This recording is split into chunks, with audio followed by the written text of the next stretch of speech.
the nation is undergoing a period of substantial demographic change, and we need to think about all of the implications of that. Our population will be a lot more diverse, and I think that if we take the appropriate steps to ensure that the generations coming up have access to education, to training, to technology, that we can actually reduce inequalities. But if we leave things the way they are now, those inequalities promise to grow, and they promise to fall even more along race and class lines. There are really major trends coming and major changes occurring over the next 30 years, and they scare a lot of people.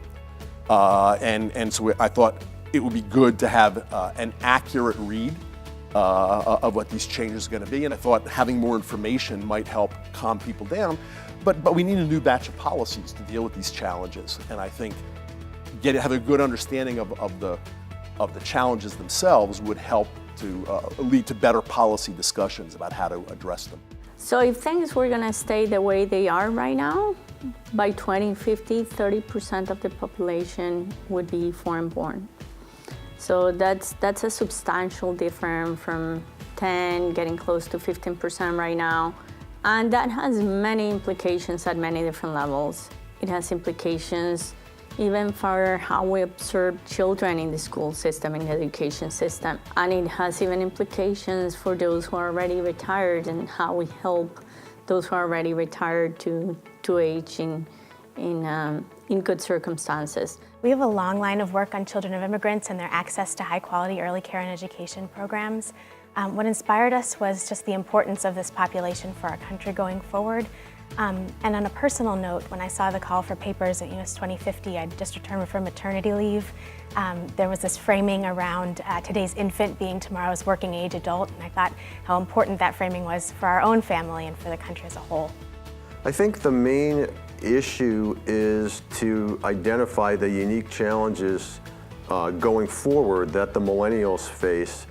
Their economic circumstances are just different from those that the baby boomers faced, and much of what we think we know about retirement saving comes from the baby boomers' experience. If you're trying to forecast 30 years ahead, you understand that the minority experience 30 years from now will be different from the minority experience now, but the minority experience 30 years in the past was also different than it is now, but it has not served to reduce wealth disparities.